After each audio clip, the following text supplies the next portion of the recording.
And we are live. I want to good afternoon and here in California, still good morning, everyone, and a hearty welcome to Collaborative Cents2Dollars, the podcast that embodies the spirit of collaboration in the financial world. And whether you're joining us live online or listening to us at your convenience, we're delighted to have you with us. In Collaborative Cents2Dollars, we believe in the power of working together. Collaboration to us means pooling diverse expertise, and you're going to see that here today. Experiences and perspectives to tackle the complex financial challenges faced by entrepreneurs and businesses. It's about creating a synergy where our collective wisdom leads to smarter and more effective solutions, especially to clean up the mess that's something the government does, I guess. Today, we're joined by a panel of experts who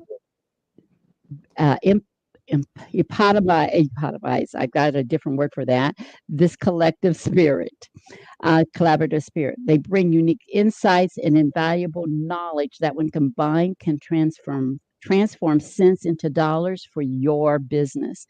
And speaking of collaboration, allow me to introduce my co-host, Regina Bergman, who has been an integral part of this journey. Regina, please share a bit about yourself and Thank you. your journey and what you serve. Hi, And Sandy. what, Thank you so much. hi. It's such a pleasure to be here today with you and this amazing panel that you've put together. And I can't wait to learn from everybody today. Definitely, our topic today is not in my wheelhouse in terms of being anywhere near an expert, barely even knowing anything about it. So I'm anxious to learn. So I am the CEO of Bridgeport Strategy. I'm a profit acceleration and exit strategy specialist, working with entrepreneurs and CEOs to help them exponentially increase their profit and create a business that can run without them, so that ultimately when they decide to exit their business, they have options. Because right now, too many of them don't have any options when they're ready to leave. Um, it has been a journey getting here. I I've been a business coach since January of 2015. Before that, I had a staffing firm for 12 and a half years that was a regional firm. I had, after that, a bed and breakfast in my home for 5 years. And many experiences before that. I've been an entrepreneur my entire life. I've always felt that part of my mission is to help others achieve their full potential. And through the work that I do, I'm able to achieve some of that. So, I again, I'm glad to be here, Sandy. Thank you for inviting me. Oh, this is your brainchild. And so I'm learning from Regina. She's one of my mentors. Okay, now we're going to go around and I want to introduce each one of the panelists. So we're going to start off with Nathan. Nathan, please be certain to share your journey, who you serve, and why. And listen, I know Nathan. This man eats barbecue ribs with a fork and a knife. Yes. I tell you, that's how I know him. I think that's the wrong way to eat ribs. Nathan, go Sometimes ahead and hamburgers and share. pizza too. Oh, that's right, a pizza too. Yes. That's because I'm married to a Brazilian, and so she taught me to eat properly with knife and fork. Oftentimes, even with the fork in the right hand and the knife in the left hand. But I'm a second generation tax defense attorney, criminal tax and non-criminal tax, often called civil tax. And so defend against IRS tyranny as well as state revenuers. My father, Mac McPherson, started the practice when I was born, and he tried several cases, back-to-back criminal cases in Alaska right when I was born, and actually won them. And so the fame spread, and I've taken over the practice, although he's still fighting the good fight as well. He's 78, married to my mother for 53 years now. Wow. So, yeah. And I have a finance degree, so background, not only law, but finance. And I combine that to help my clients not only get through their criminal and collection issues, but then also to go further and be better off for having gone through what they went through, right? It's not enough to just, get through a criminal case and not go to prison or get out of prison right away, maybe settle with IRS, but then you still don't have any money. So we help them to, and actually with Sherry Jackson, help them to save taxes in a way that won't get you into trouble with IRS or the state, and build wealth over the long term. So, oftentimes you're going through life, you're just plugging through and things aren't on your radar. And sometimes you need to hit that wall and use that as an opportunity to overcome and go beyond. And so collaboration, you'd asked about, I work, not only with Sherry, but with a team of financial advisors, with people setting up pension plans. A friend of mine is a Fortune 100 consultant, and we can consult with clients to see, what strategies would work for them to improve things. And yeah, you can't get through life alone. If you want to just move out into the woods and be a hermit by yourself, you're not going to be doing much, but you're also not going to be doing what God called you to do.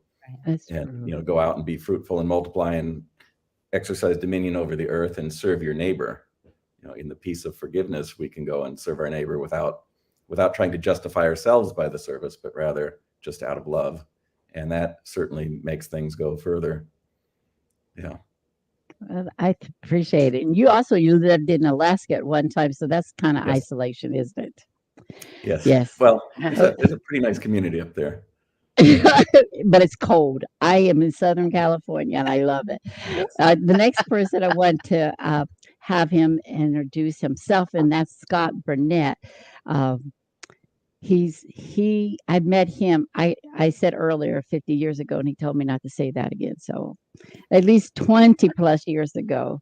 And he is an attorney. I guess an attorney is like a Marine. Once a Marine, always a Marine.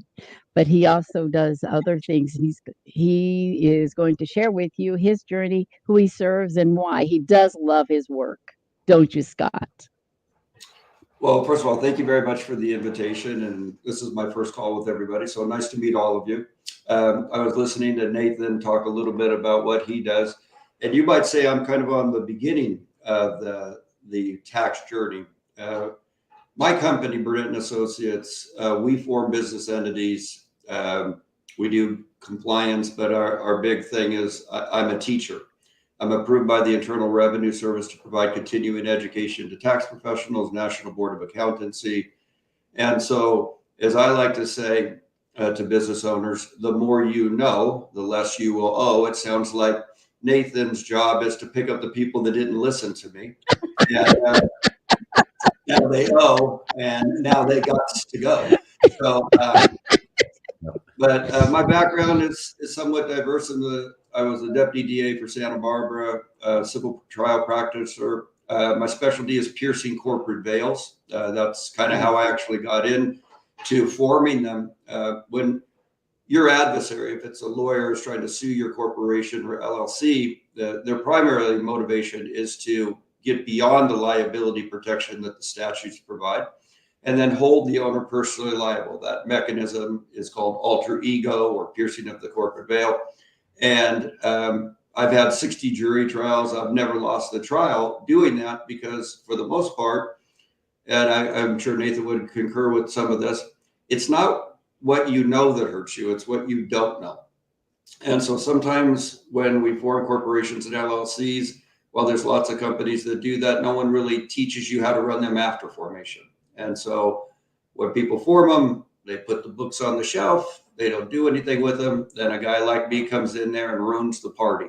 I've been doing this practicing law for over 30 years. Been featured in ABC, NBC. I've been an expert speaker in different areas of this.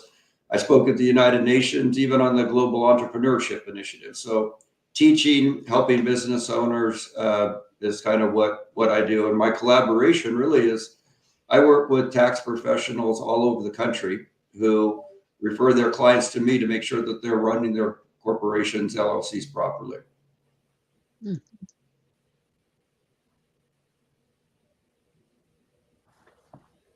Does Sandy know she's muted? Yeah, we can't hear you, Sandy. Unmuted. I put it She's up on so a we would. Hey, don't stop her. She's on a roll right now. Okay, okay, we got the beginning, we got the end, now in between. Jason, you're going to bring all the people into this group. Jason's in Florida. I've met him just recently. Awesome businessman. His company's out there, Florida, no more 9 to 5. So he's with a lot of entrepreneurs, aren't you, Jason? Absolutely. I love entrepreneurs. So a little bit about my backstory. I was born in the Caribbean. I grew up poor in South Florida. I joined the military. I was a prison guard in Guantanamo Bay. I assisted with CIA interrogations, got my medals, got out, took a job with the state of Florida helping veterans overcome barriers to employment. We did that for a few years. It was hugely intrinsically rewarding. We broke records, made the newspapers, but I was still broke. So I took a job in sales, and after 7 years, I was able to rise to the top ranks in the company. I was able to retire early because I learned how to save, earn, and invest my money, and invested in different things like houses, forex, robots, and ultimately a whole bunch of amazing people that have led me to a whole lot of enlightenment and taught me how much I actually don't know. So I love continuous learning. Just talking about the difference between church and state with some other people regarding different situations with taxes and things like that. I'd love to hear what some of these accomplished individuals have to say about the church aspect of how this might apply. But I'm always looking to interview people, to network with the right people, connect the right people. We've launched multiple nonprofits, and the energy's real. So stay sharp, people. Okay. The next person is Dr. Sherry Pill Jackson. Sherry and I've known each other for a while. We have a lot of things in common. But Sherry is a former IRS agent, but she has another term for them. What do you call them, Sherry? The insidious representatives of Satan.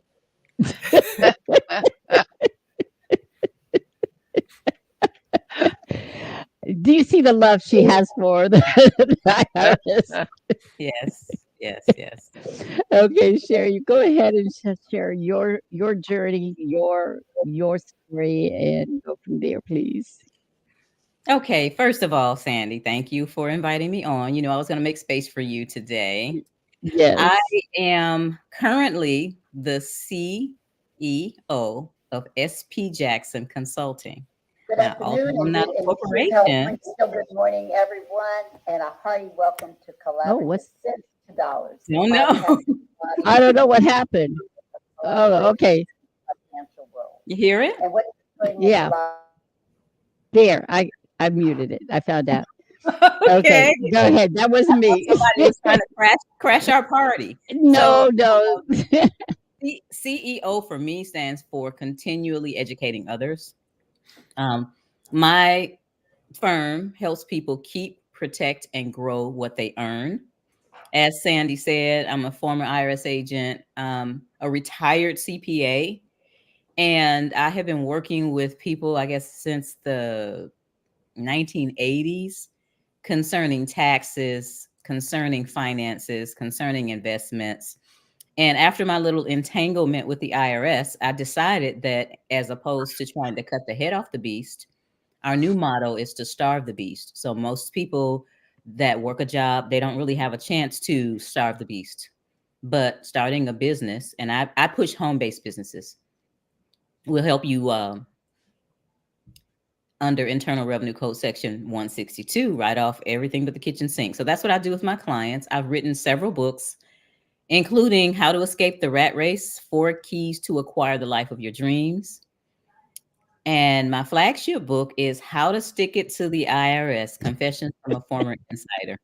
Now, my latest book, because I deal with church finances, I'm also, my doctorate is in ministry and Christian education, and I deal with church finances. So my latest book is Church Wealth, Ministry Health, 5 Keys of Ministry Growth and Financial Wellness. Because when I was an IRS agent, for the last 2.5 years that I was there, they had me auditing ministers, and I got a lot to tell about that. But that's what I do now, work with churches and work with individuals that want to, reach being an employee and having a high salary, but having the IRS taking most of their pie, and become an entrepreneur, making sure that they keep what they earn, protect it, make it grow.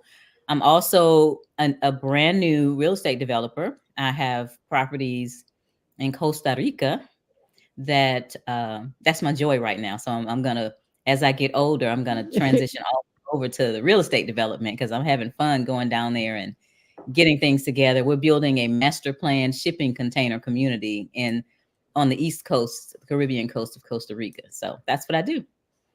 And the reason that I do it is because we need to be educated. The government does things to us without our knowledge. We're expected to go ahead like sheeple and follow the crowd. And I've always been one to go the other way. So those that want to go the other way, those are the ones I serve. Ah, that's great. I've got to go with you down to Costa Rica one time. I Yes. definitely want to do that. Sally is with us, and she is a real estate person as well as doing trust. I've known her for a couple years. And Sherry, I've got to unmute her.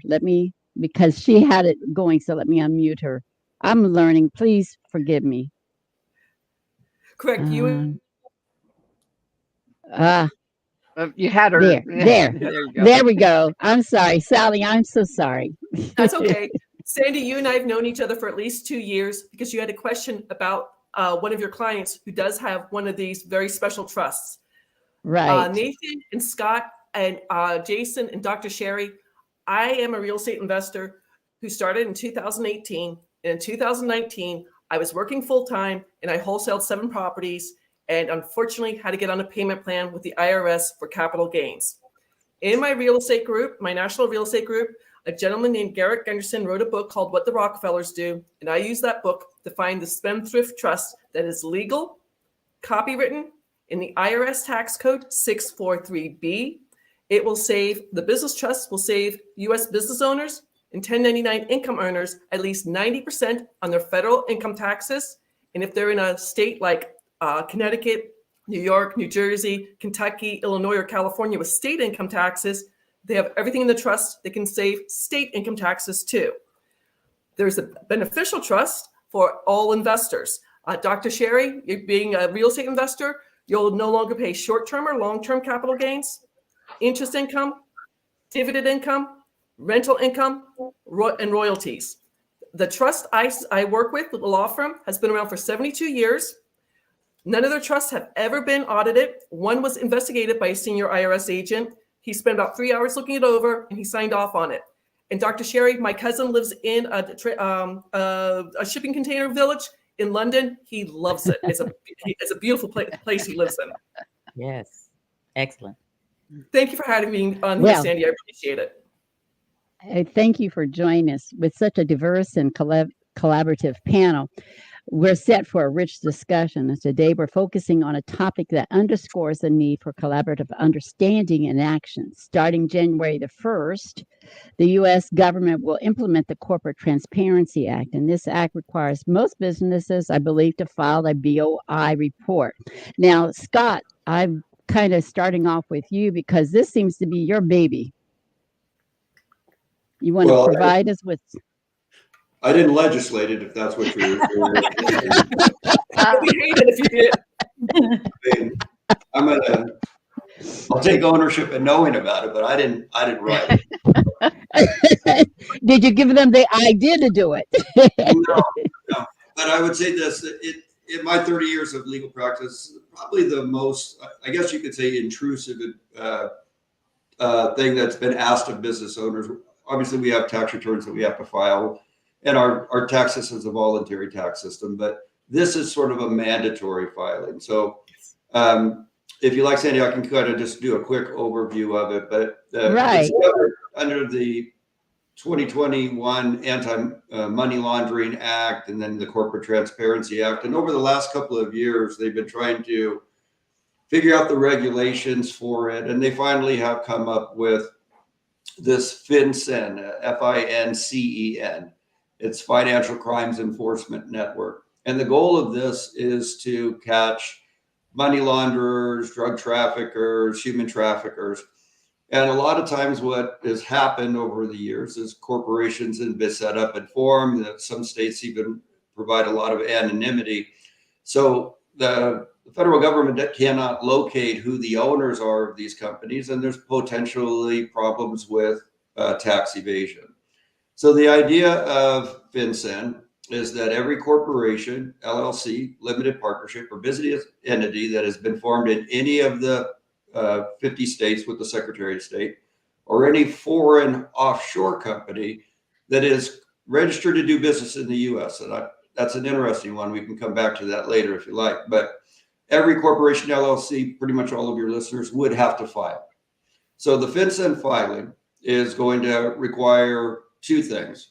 One would be company information, company name, any DBAs that it operates under, its physical address, won't be allowed to be a PO box or anything like that. And it'll have to have the tax ID. So every company, right, will have to register. So that's the company information. And then underneath that, the FinCEN filing will require to know about beneficial owners, or as they call it, BOIs. So BOI, beneficial owner, would be anybody that owns 25% or more of that company. So owner information would be pretty straightforward, be very easy for us to understand. If I own more than 25%, then I would have to be listed under that company's name as a beneficial owner. If I own under that percentage, I would not have to be listed as a BOI owner. Now, they have this other caveat with it, which is substantial control, which simply means, yes, you've reported, yes, you've listed the owners, but is there anybody else in the company that has substantial control, which in a corporation could be a board of directors? So if you had a corporation and it had multiple directors, every one of those directors must be listed as a BOI candidate. If the company has a chief financial officer, treasurer, other than the owner. So it is ownership, right? 25% or more, or control. And they really go in there and define the control. So it's titles that make it. It could be influence in the company. And you could have an infinite number of BOIs under a particular company. Now, what I have been seeing and talking with clients is attribution, which is company A is owned by company B, which is owned by a trust, which is owned by this. So the federal government is not trying to figure out the game of the companies. They're just going to say they're going to follow the attribution all the way to the end. So if company A is owned by company B and you own company B, then by attribution, you own company A. So the timeline on this is interesting. All corporations, LLC, formed before December 31st, 2023. So next week, any company that has been in existence or is still active will be required to file. And you will have 1 year, right, to file that report. Now, most listeners, right, raise your hand if you're a procrastinator. If you're a procrastinator, all right.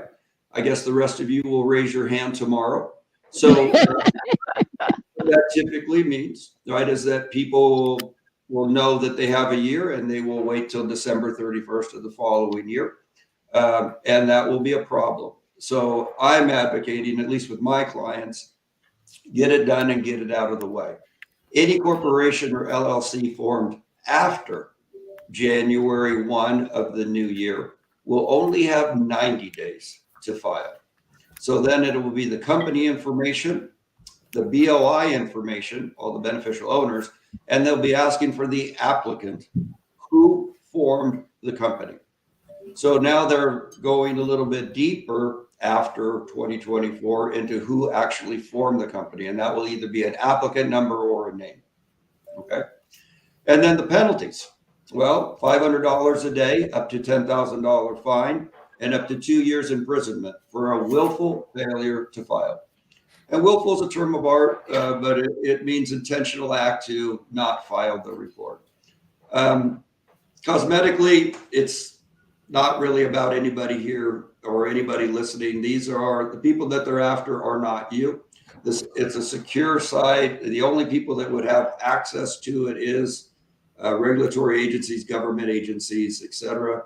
But it is what it is, and I'm quite honestly a realist about all of this stuff. I could get into a real pissy contest about it, but that doesn't serve me. I still end up occupying the same position I occupy now, which is I have to file it. So that's pretty much everything about it. I will say this in closing and turn it over to you, that it's a one-time filing. That's what they say. No, it's not. It's yearly. It's yearly. No, it's not. It's not a yearly filing. It's a one-time filing.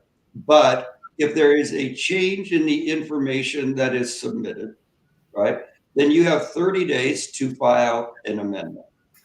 So if we file it, let's say hypothetically, I file it, because I will file it on my company on January 1, then is the information changed? And if so, I would have to file an amendment. So if the ownership changes, if the address of the company changes, if I open up a DBA under the company, that is a change.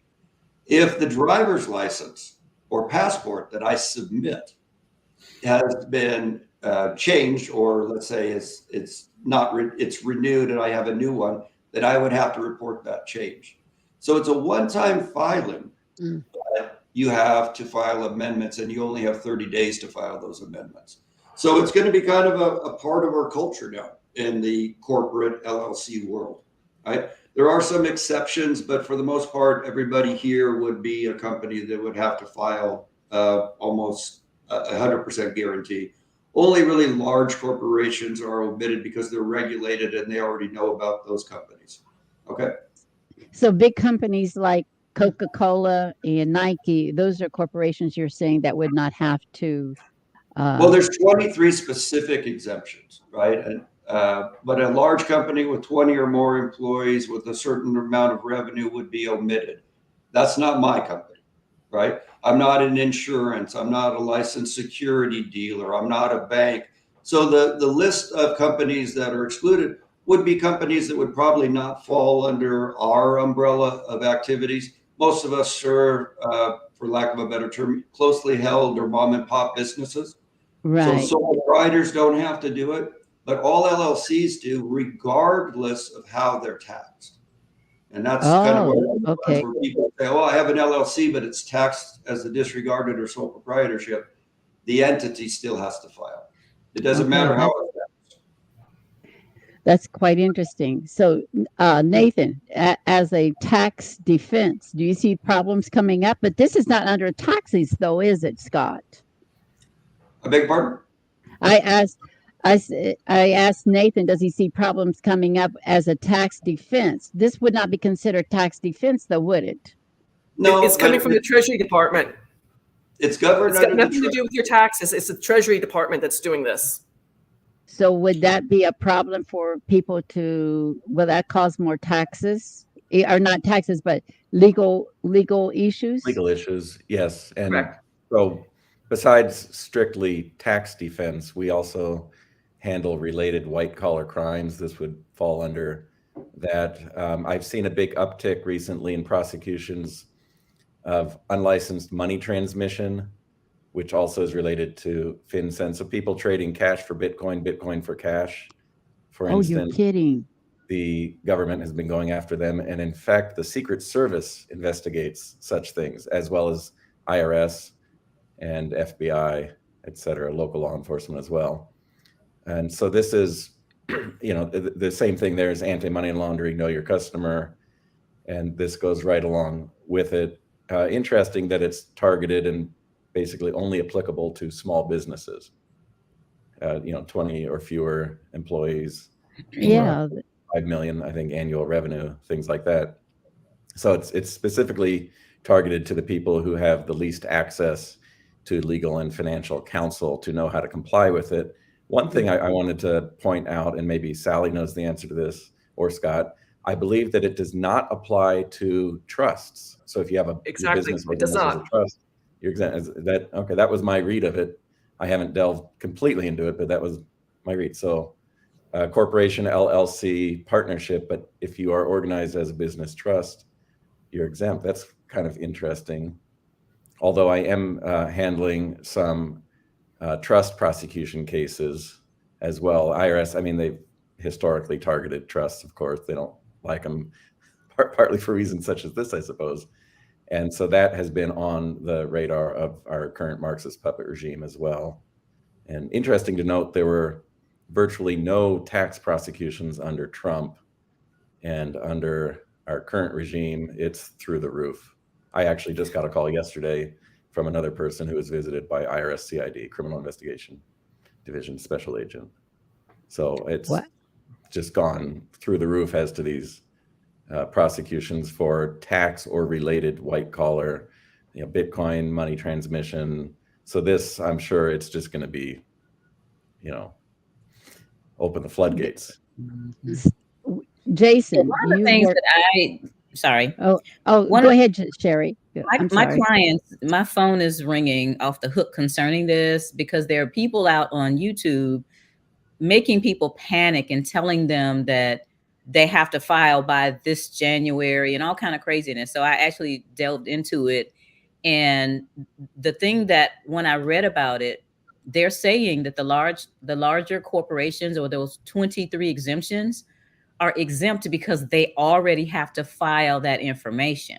So, like, for example, the nonprofit organizations, I've filled out 1023s to get people nonprofit status, and they have to already tell everybody, the board, all the way down, all the employees that make a certain amount of money. It's already something that they do. So basically, their explanation for why these larger companies or the 23 exemptions don't have to do this is because they already have to do this. And there are people out there on YouTube telling their clients and others to get rid of their LLCs. In other words, dissolve your LLC and get a trust. And I'm thinking to myself, just wait a little while and trusts are going to be scooped up in there pretty soon, because I don't think I know the government well enough to know if they see a shift and everybody's dissolving their LLCs and everybody's getting trust, then they're going to add trust to those that have to be that have to comply. That You makes have to sense. get a very specialized trust. I mean, it's not just like a family trust that's like $1,000 that my mom and dad had, or Susie Orman talks about, that avoids probate. That won't That's a whole that other. won't shield you from doing this. Again, what I'm dealing with, it's in the IRS tax code, and it's very interesting because also Indian reservations are going to have to file this paperwork. They're sovereign countries. The penalties for not doing the filing are severe. If you do not do the filing, it could either be $10,000, 2 years in jail, or both. Or if you don't do the filing correctly, you will be charged $500 per day, including Saturdays and Sundays, that you would have to pay the Treasury Department. I mean, this is going to affect an auto body shop. This is going to affect somebody who's selling online. This is going to affect an affiliate marketer. This is going to affect, I hate to say it, people with side hustles. They don't know this is coming down the line, and it's going to change how everything's done. Here in North Carolina, I Googled how many LLCs there are in North Carolina. There are 4 million registered LLCs. North Carolina is not a big state. It's not Texas. It's not New York. Think of how many LLCs there are in those much larger states. So, okay, Scott, you're looking kind of disgusted, and then Jason, I'm just looking at. I'm watching everybody's body language here.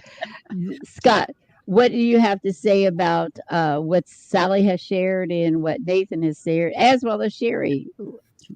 Well, I mean, I've been following this now for 3 years because when the legislation first came out, I was concerned that I would be the one that would be required to report because I was the filing entity. So I've been immersed in this for a number of years.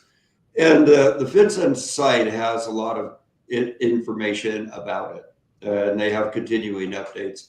But they're really, all the panelists are correct. It's governed under Treasury. FinCEN is on parallel with the IRS. So they will enforce penalties for willful failure to file, but omissions are not going to be viewed that way. It's something that they came out about that with just recently. But I understand the rhetoric. I understand the angst about it and the intrusion of it. But I don't know. It seems that the discord today more and more is about how this isn't fair or isn't right, as opposed to just dealing with the reality of it and just getting it done.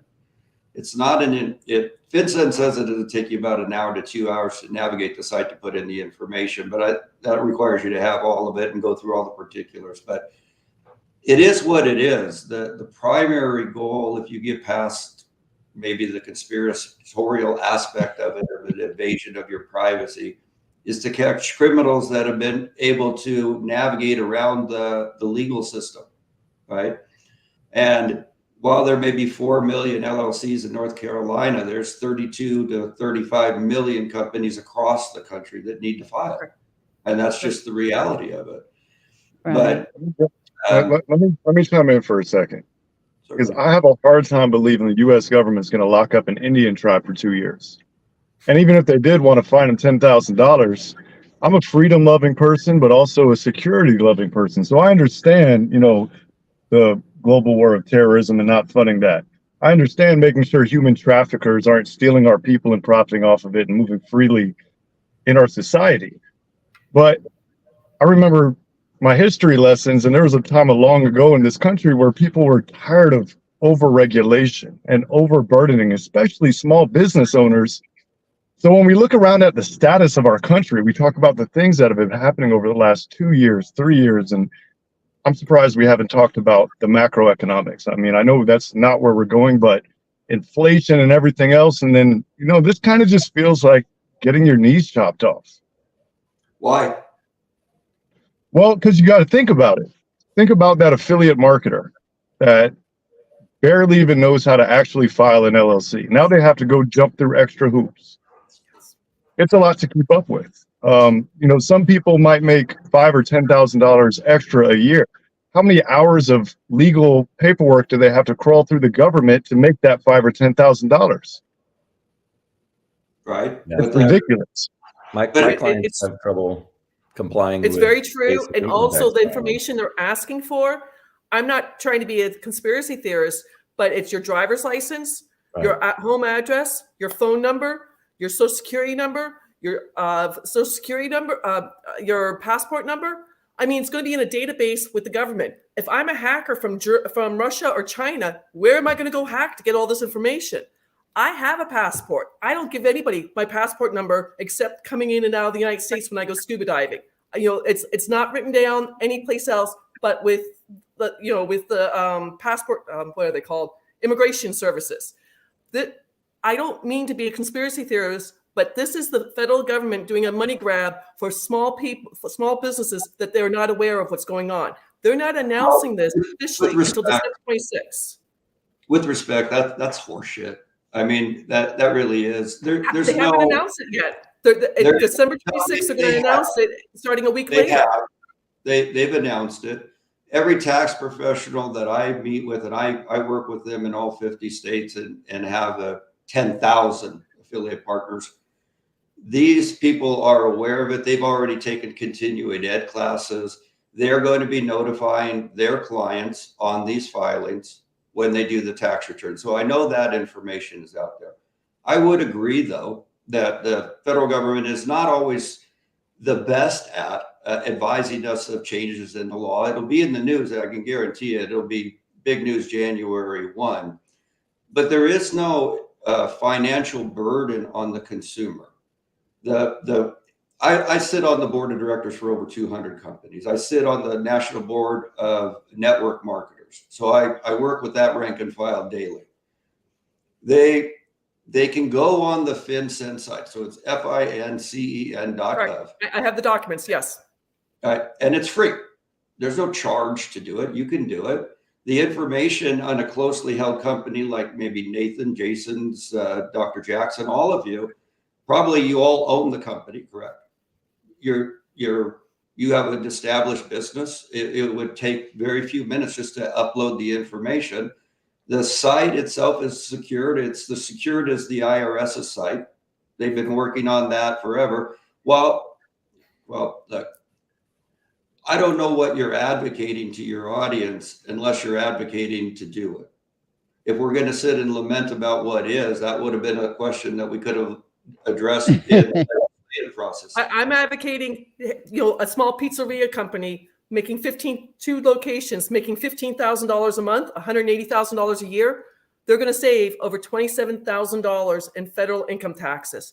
That's going to change their lives, because in 2024, they'll open a 3rd location, and in 2025, a 4th location.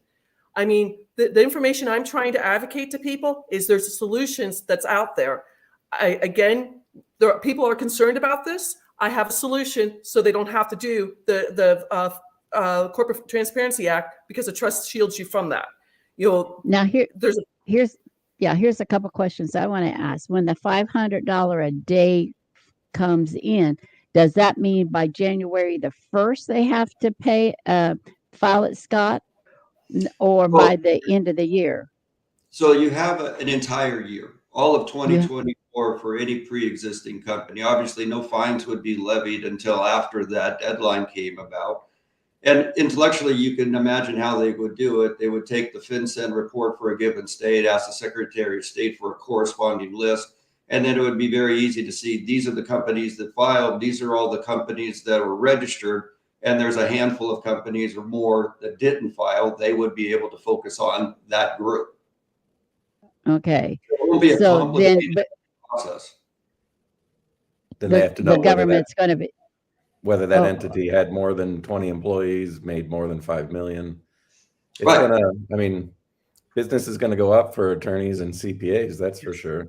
One thing that I appreciated was on the FinCEN website announcing this, they wrote, recent geopolitical events have reinforced the point that abuse of corporate entities, including shell or front companies, by illicit actors and corrupt officials presents a direct threat to the U.S. national security and the U.S. and international financial systems. For example, Russia's illegal invasion of Ukraine in February 2022 further underscores that Russian elites, state-owned enterprises, and organized crime, as well as Russian government proxies, have attempted to use U.S. and non-U.S. shell companies to evade sanctions, blah, blah, blah. And that's why we need to do this. Because I know all of my clients and Sherry's clients and so forth who have all of these LLCs that are now required to report. I mean, we're all half owned by the Russians, aren't we? And Yeah. Are you being sarcastic, Nathan? Yes, and you know what? I'm like Jason. I'm one of those freedom loving people. I mean, my nickname for some people with some people is like Harriet Tubman, and some of you know what I've gone through. Yeah. And I do. If our government knows so much and has so much going on, and they can pinpoint a rat going down Fifth Avenue, they have the ability to find all these people who are doing the money laundering without scooping up all of these people that just have these little LLCs. Now, I am a sole proprietor LLC. Last year, I decided that maybe it's a little bit more professional to put LLC behind my name. And I marched down. Well, I didn't go down there, but I went online and registered to be an LLC. Well, guess what's getting ready to happen? I will dissolve the LLC and just continue on as a sole proprietor. Now, most of my clients can't do that because they're already corporations, and some of them are even complicated, and some of them even have corporations in other countries. But I will sure help them make sure that they don't have to do any more than they have to do. If they have to do it, that's fine. I have 2 corporations in Costa Rica. I already have to do it there. It was already required, but it's not as extensive as what they're asking for here. So I'm going to be looking into trust, even though I think that pretty soon, because so many savvy people are going to go into the trust world, they're going to require trust to do that. But I'm going to be looking into that for my clients. Yeah. Scott, now you had trust. You worked with a group out of San Diego that did trust. How's your position with that? Have you talked to? Well, the trust that we work with are international trust, asset protection trusts. So the interesting thing about the federal regulation about the foreign companies, because this is kind of where I would have some angst about some of this stuff. A foreign corporation that is required to file if it's registered to do business in the United States. The problem is most of the corporations that are formed offshore are not registered to do business in the United States. Right. So when whoever wrote the law created a a canyon in which to drive through, because that's where most of the offshore money laundering is occurring. Offshore money launderers, I would think, by and large, are smart enough not to register their fucking company in the U.S. So I could see that, but by not requiring it, that was odd. I thought that was an unusual thing in the law. God, did you just say that the frog is in the pot and the water's getting turned up and the pot's not actually cooking what it was supposed to cook? I don't know if I can say all that. Can you hear me? No, Why are we in this pot then? Why are we getting cooked? if you think about Is it it, because the national debt's so high? Is it because everything's more expensive at the grocery store? Is it because those Fortune 100 CEOs are doing just fine? But the people are struggling, man. Now they got to do more paperwork, but it's cool, right? They're going to catch those bad guys. but No, they're not. that goes. It Hold goes. on, I want to say one more thing. I know the government listens to my phone. I talk to them all the time. I talk to them almost as much as I talk to myself. I say what's up, and I talk to my secret agent. I give them a name. Maybe it's my imagination, but I just want to throw that out there. Nathan, you're going to have to watch Jason over here. He might become really good friends. I say that in jest. All smiles. Well, but it's true. This compliance burden, again, fundamentally, this is idolatry, because we're trusting in government to keep us safe rather than Jesus Christ to keep us safe, whose birth we celebrate here on Monday. There's that famous quote: "Whoever trades freedom for security will have neither." That's it. Oh, we just need this one more thing, then the government will keep us safe. I mean, didn't we read in the Old Testament, don't put your trust in princes and chariots and horses and so forth? You know, is one more little thing going to keep us safe? What it really is doing is it increases the burden just a little bit, and some bigger company, they got a team of accountants and lawyers and whatever who can file the paperwork and no big deal. But that mom and pop shop that's already, working all day to serve the customers and then staying up all night to do the paperwork and trying to, help the kids do the homework and all this kind of thing. Now there's one more, you got to upload your driver license. That takes time to scan it into the computer, get onto the FinCEN, register. I've done FBARs, so, I'm familiar with the FinCEN website, and it takes time. Yes. And if you don't have this time, that's just that one more thing that's going to push you over to a W-2 employee of some larger company rather than being self-employed, which is the engine of our economy. Yes. Sherry probably knows the statistics on, that we learned through the IRS of how much economic activity and how many people work for small companies. Yes. There are a few large ones that employ, obviously, IRS employs like 100,000 or 200,000, whatever it is. But there are hundreds and hundreds of thousands, if not millions, of small businesses that account for a big chunk of the economy. And that's frankly the American spirit of this freedom and entrepreneurship. And this serves as one more thing to kill it, just like OSHA regulations and all of these other kind of regulations that are here to keep you safe. Because, people died 50 years ago. My grandma didn't make it because they didn't have that whatever OSHA regulation. Yeah, you know what? I think it has a little bit to do with this gig economy, how many people now are doing things on their own and they're in the wind right now. They're out there, they're making money.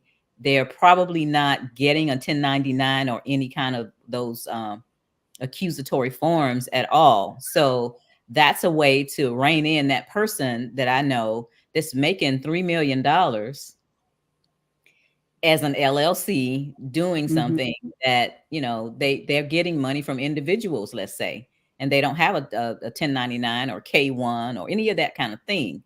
And I think that with the way things are going, the people that they need to catch have already been schooled on how to avoid this situation. I think that it is undermining our country. It's undermining the small business person. Everybody doesn't even know what a scanner is. My dad is going on 81 years old and he has a company. He's had it since 1977. So to ask him to go in to do this for his corporation, he's not going to know what to do. So we got to think about those factors also. There are people who just don't, not that he doesn't have a scanner, he doesn't know how to use a scanner. So he's going to have to hire somebody or ask his daughter to go and do all that. What kind of time do I have to be going? So you see, it's a burden, and it's an intrusion. And I don't want to give my driver's license, my slave surveillance number, or any of that to anybody. And you know, it's an invasion, put it like that. And I'm not saying for people not to do it, but I am definitely going to be heavy into considering alternatives. Folks, this has been a fabulous conversation, and I have learned a lot today. I want to thank all of you for that. Sandy, unfortunately, as your co-host, I'm letting you know we're out of time and we need to start our wrap-up round. Okay, I'm gonna, and that's you as the co-host. You get to do this as we're ending today's enlightening discussion. It is.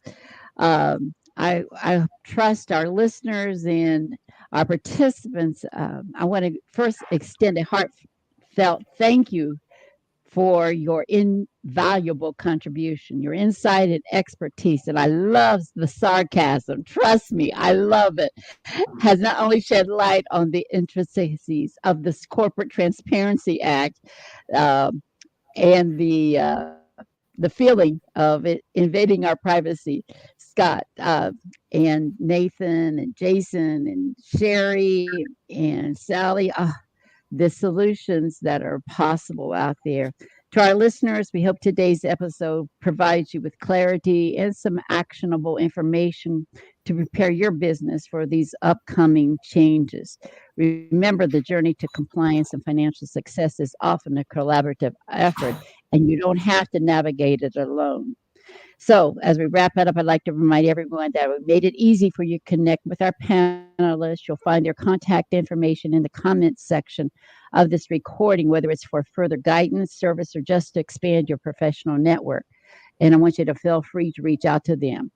So, Regina, go ahead, and I'll let you hand it over to you to do the closing of each of these panelists. Okay. So, folks here on the panel, if you will put your contact information into the chat that you see down at the bottom, the chat with everyone in the studio, then Sandy is going to put that out in the public comments. So we'd like to do a quick wrap up round. If you'll tell your final thoughts on this, keep it concise for us, please, from a time perspective, and how folks can reach you. And Nathan, let's start with you. Yes. Well, I don't like this. I think it's an invasion of privacy and it unduly burdens small businesses. So I'd say we need to contact our congressmen and get them to repeal this and, fight actual crime in a way that's going to actually fight actual crime rather than simply attacking, your mom and pop pizza shop down the street that, I'm just sure is full of Russian terrorists who are, it's ridiculous. And you can find me at www.beatirs.com. That's BEAT-IRS.com, or call me at 1-800-BEAT-IRS. Again, BEAT-IRS.com. We do civil IRS and state tax defense, get you out of owing them money, and then also criminal defense, which includes white collar crimes, such as if you're prosecuted for willfully not filing this report. Next year, you can call me and I'll help you with that as well. But Bitcoin, money laundering, unlicensed money transmission, tax crimes, conspiracy, etc. We handle all of that as well. Second generation tax defense attorney. Thanks. Thank you, Nathan. Thank you very much. Scott, your final thoughts and contact info, please. I just recommend that you file it. It's the law of the land. And if you want to have an alternative, it sounds like Sally has some options that are available for you. That is certainly an option. Burnett and Associates, ANDassociates.com. Fantastic. Thank you. Dr. Sherry. You can find me at sherrypeeljackson.com. My email is connect@sherrypeeljackson.com. And I believe that Nathan basically covered my thoughts about the situation. Okay, great. Thanks, Thank Sherry. you. Jason, your thoughts quickly and your contact info. Yes. So, I mean, my thoughts are very much follow the law of the land. Nobody wants to go to jail. I'm Jason McNamara, CEO of the No More 9 to 5 Club. That's .com. And you can reach me at jason.nomore9to5@gmail.com. I try to teach entrepreneurs peace, gratitude, abundance, and perseverance right before they start their mission, so we can lay the foundation right for success. Because a lot of people are out there struggling, searching for answers, and not really finding them. I'm here to help them get clarity. Awesome. Thank you, Jason. And Sally, your final thoughts and contact information. First off, Sandy, thank you for a great conversation today. I appreciate it, and all your other guests here. I want to help as many U.S. business owners, 1099 income earners, and investors know what the rich know and how to save taxes. Please contact me. My website is www.thetrustisyou.com. My email is info@thetrustisyou.com. And I hope everyone has a beautiful Christmas and New Year's coming up. And Beautiful. I do too. I want Turn to it back thank to you, Sandy. I really thank each and every one of you being here. Yes, we did have a lively conversation. I appreciate each one of my panelists stepping forward and sharing this information. I learned a lot. I hope the listeners learned a lot information and know that we do have resources. I'm kind of like on the line with Nathan. Let's ask them to repeal it. But until the meantime, we follow what Scott says and file it, and then, or do what Sally says and get a trust, the spendthrift trust. She'll definitely want to give you more information about that. So everybody have a happy Christmas. Be safe. There's a COVID out there. I had to change locations today where I live. They had 9 people come down with COVID. And so I was intent on following through and found a new location to bring this forth. So I thank each and every one of you coming through. Hang on after we hang up. We've got 3 more minutes. Regina, we're doing pretty good on this, aren't we? Well, I'm at 1:59 on my Oh, side. you are? Sandy. Okay. Yeah, and I have Okay. to go start another meeting. It's been great to meet all of you. Merry Yes, it is. Christmas. Merry Christmas, everybody. Merry Christmas, Thank everyone. you. Thank you. Bye-bye.